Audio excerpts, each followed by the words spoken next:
The Gables Assisted Living is showing care, compassion, and comfort by honoring East Idaho survivors. The photos are chilling. A man trapped in the snow, barely breathing and unable to move. It's just like drowning. Pitch black, you can't hear a thing, nothing. It's just as black as can be. For Kyle Pratt, it's a nightmare he's thought about nearly every day since he was buried in an avalanche 2 years ago. Until you experience it, you can't mentally understand how it is. Pratt was snowmobiling with 6 friends near Island Park that January day, in the same area where 2 men died in separate avalanches earlier this month.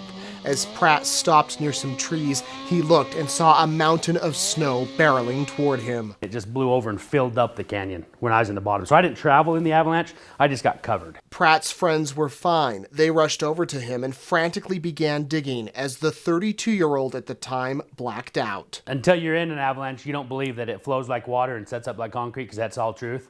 Fills up your helmet, like it flows like water. It fills everything up and then just sets up, and that's where you're at. After 3 minutes of digging, Pratt's friends were able to uncover his head, then his entire body, with his feet being about 10 feet under. Once they got me out, it took 7 of us nonstop digging about 2 hours to get my sled out. An average of 27 people die in avalanches every year in the United States, according to the Colorado Avalanche Information Center. We got a radio. Experts say some of those deaths could be prevented if snowmobilers would carry safety gear like beacons, shovels, probes, and airbags. So this is the avalanche airbag that Kyle says he wears every single time he's on his snowmobile.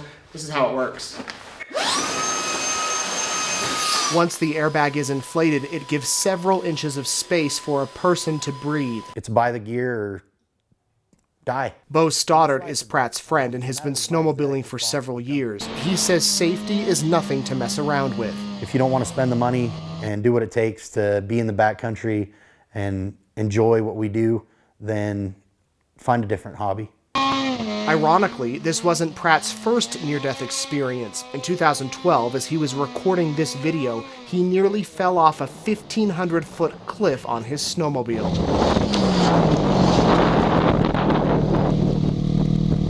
Probably 15 foot from the edge, a chunk of snow broke off. Skis were hanging over the edge. I was gonna bail, stop. Everything came to rest, so I crawled off the back of my sled, drug it back, and assessed the situation. Would you say you've defied death twice? I would. It's not good. Pratt says he's learned his lesson, surviving this and this. Now, he always wears safety gear whenever he rides, knowing that life can change in a split second. If you're out in the backcountry on a snow machine and you don't have the equipment, you shouldn't be there. I'm Nate Eaton, EastIdahoNews.com. The Gables Assisted Living is showing care, compassion, and comfort by honoring East Idaho survivors.